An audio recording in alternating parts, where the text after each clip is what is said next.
If we look at pre-Islamic trends, we see before the advent of Islam, labor that may be slave or other forms, their exploitation was widespread and deeply embedded within social, economic, and cultural structures. But what is happening today in 55 Muslim worlds? Have we not gone back into the same era which was before the advent of Islam? Or do we have really evolved in the light of the prophetic traditions and the verses of Quran? Dear audience, Quran and the prophetic traditions, sallallahu alaihi wasallam, gave a complete conduct how an economy should behave with its labor force in any country so that an economic stability could arrive to that country.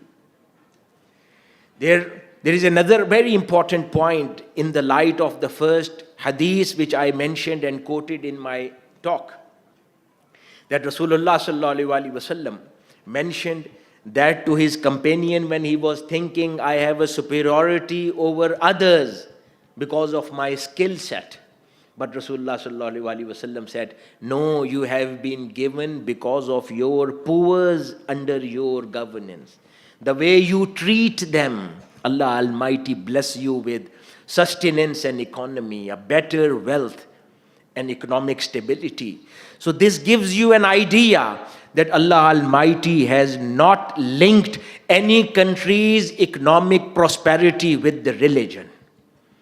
Whatever the religion any country may follow, if they are looking after their weakest, if they are looking after their labor well, if they are looking after their poor segments well, you would see that country, whatever religion they may follow, you would see those countries flourishing and developing and sustaining in a nice manner. Today we see the European countries and many developed economies, doesn't matter whatever religion they follow, but they are financially sustainable. They are progressing. They are flourishing. Why? Because they are following that one rule of Allah Almighty. If you will look after your poor segments, Allah Almighty will look after you as a nation. But unfortunately, in those 55 Muslim countries of the world, you look at our own behavior towards our poor segments. You look towards the behavior of our governments, towards the labor forces of our society. Do we are really looking after them? Are they looked after and they have been provided with their basic necessities like education, health, food, security, job security? If we have failed to do that, so whatever we do, whatever technology we could bring to our societies, Allah Almighty will not change the destiny of that nation. Does not matter if that nation believes in Islam or not. If that nation is not looking after the poor segments of the country, Allah Almighty will not give economic stability to that country. So that is the whole idea. If you look after your weakest, Allah Almighty will not leave you as weak as a country.